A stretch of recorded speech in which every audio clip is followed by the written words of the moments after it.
Alors maintenant, on va voir un petit peu ce qu'on appelle le cadran parent.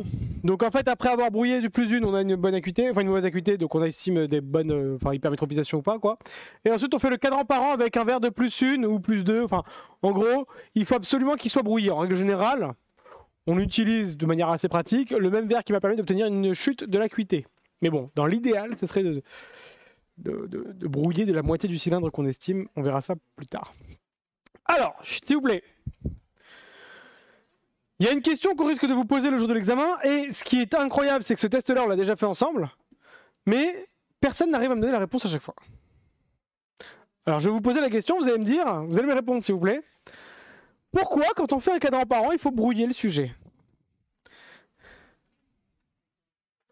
Ah ouais, toujours me dit, tout le monde me répond cette connerie. Tout le monde me dit, mais c'est pas pour c'est pour qu'il accommode pas. En quoi ça change quelque chose?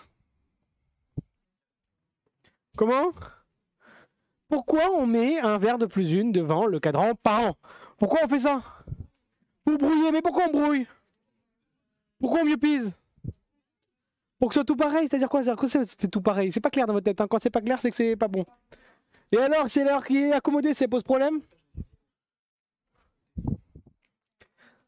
Ah, merci, voilà, enfin, quand même, Océane. Donc on y va, suivez bien. C'est pour n'avoir qu'une seule réponse possible, quelle que soit l'accommodation du sujet. Alors pourquoi? Je vous réexplique une dernière fois. Quand quelqu'un est astigmate, imaginons qu'il ait ce qu'on appelle un astigmatisme hyperopique composé. Ça veut dire quoi? Ça veut dire que toutes ces images sont où? En arrière de la rétine. Très bien. Imaginons que ces images soient en arrière. Imaginons que ce soit M'0 ici, M'90. Je fais simple. D'accord? Mais qu'est-ce qui peut se passer? Il peut dire quoi? Il peut dire, bah, moi le bloc, j'accommode et je mets le CMD sur la rétine. Donc je mets une image de chaque côté, par exemple. Donc si je laisse la possibilité au sujet d'avoir les images en arrière de la rétine, rien ne me dit qu'il va les laisser en arrière. Peut-être qu'il va faire quoi? Et d'ailleurs, c'est souvent ça qu'il va faire. Peut-être qu'il va faire quoi? Il va les mettre une de chaque côté, parce que c'est là où il voit le moins flou. Mais il y en a, ils ont des spasmes accommodatifs. Et ils vont faire quoi? Et ils vont carrément les amener en avant. Et donc le problème, c'est quoi? C'est que là, alors est-ce qu'on est tous d'accord que comme l'image la plus en arrière, c'est qui? 90. Le moins cil, il est à quoi? À 90. C'est toujours l'axe du cylindre négatif compensateur est toujours l'image la plus en arrière. Quelle que soit qu'elle soit en avant ou en arrière. Enfin, que le bloc soit en avant ou en arrière. Et donc l'idée, c'est quoi? C'est que imaginons qu'on le laisse en arrière. Qu'est-ce qui risque de se passer quand on fait le cadran parent? Alors on va avoir une image rétinienne qui va être comme ça. Alors je schématise très rapidement. Hein. C'est pas comme ça qu'il faut schématiser le jour de l'examen. On va avoir une grande tâche à grand axe quoi? 90. Donc on va avoir une ellipse à grand axe 90. Maintenant, imaginons qu'ils mettent ces images, une de chaque côté. Qu'est-ce qui risque de se passer là? C'est dramatique là. Chut. Exactement, ça va faire un cercle. Et donc le gars va me dire, bah moi j'ai pas de direction préférée, vu que c'est un cercle. Il n'y a pas de direction qui ressort plus que l'autre. Et là, qu'est-ce qui risque de se passer? S'il accommode trop,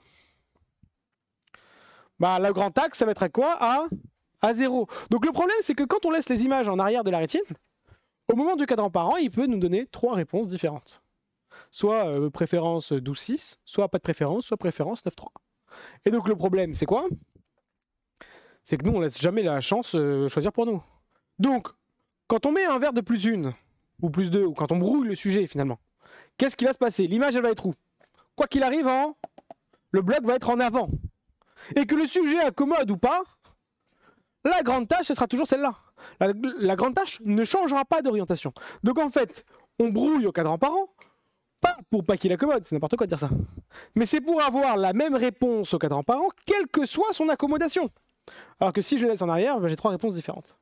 D'accord? Donc, on brouille au cadran parent pour avoir la même réponse, quelle que soit l'accommodation du sujet.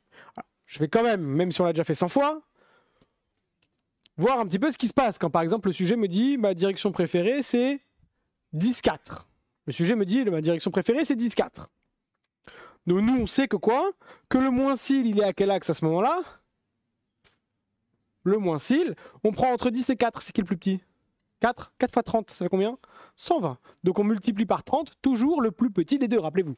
Donc quand on vous donne des directions, par exemple si je vous dis 11-5, entre 11 et 5, c'est qui le plus petit? 5 fois 30, ça fait 150. Entre 7 et 1, c'est 1. 1 fois 30, ça fait donc 30, rappelez-vous. Donc là, je sais que le moins cils est à 120 degrés. Donc je vais faire mon schéma de l'œil. Vous savez, rappelez-vous, il y a 4 schémas à chaque fois. Schéma de l'œil. Je sais que le sujet porte quelque chose. Alors, je ne sais pas pour l'instant qui porte. Mais je sais aussi que je porte un verre de plus 1 ou plus une 50 ou plus 2. En tout cas, plus 1, moi je marque plus 1, mais c'est un verre de brouillage finalement. Les images, comme je vais vous brouiller le sujet, elles sont où? En avant. Et M'120, c'est celle qui est toujours la plus en arrière. Donc ici, ce sera donc 120 ici et son perpendiculaire ici, 30. Donc les tests est fait en vision de loin.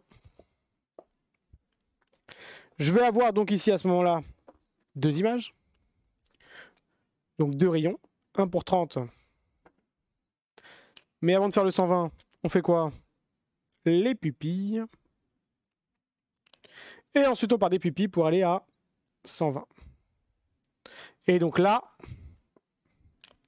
je vais avoir ce qu'on appelle l'image rétinienne. Le 0 est à droite. Merci.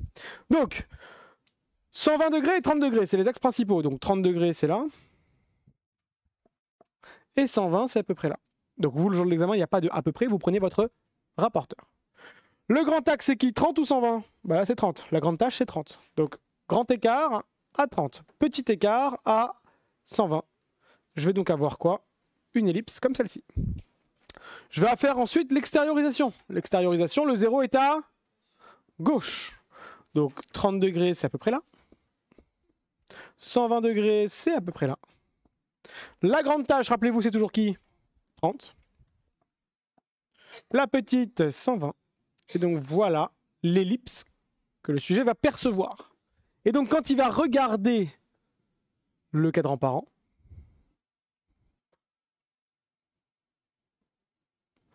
« 12, 1, 2, 3, 4, 5, 6, 7, 8, 9, 10 et 11. Je prends l'ellipse de l'extériorisation. Donc vous voyez, je prends ça. C'est la même. Hein. C'est quasiment la même. Hop. Et je la remets partout. Donc l'ellipse, vous voyez, c'est la même. Et donc là, forcément, qu'est-ce qui va se passer? Je vais être parallèle à la 10-4, donc forcément, je vais être plus net, plus noir, plus contrasté. Les autres sont vraiment flous. Donc c'est toujours la même ellipse, regardez. Ouais. Toujours la même orientation, rappelez-vous. Parce que je vois des trucs n'importe quoi des fois. Je vois des ronds. C'est pas des ronds. Et donc là, on voit à ce moment-là, et on peut le surligner si vous avez envie, que 10-4 est plus net, plus noir, plus contrasté. Donc que le moins cils est à 120 parce que l'image la plus en arrière, c'est 120. Mais rappelez-vous pourquoi maintenant on brouille au cadran par an. C'est pour avoir quoi? Les images en avant de la rétine pour avoir la même réponse au cadran par an, quelle que soit l'accommodation du sujet. Ça va pour tout le monde? On va maintenant partir.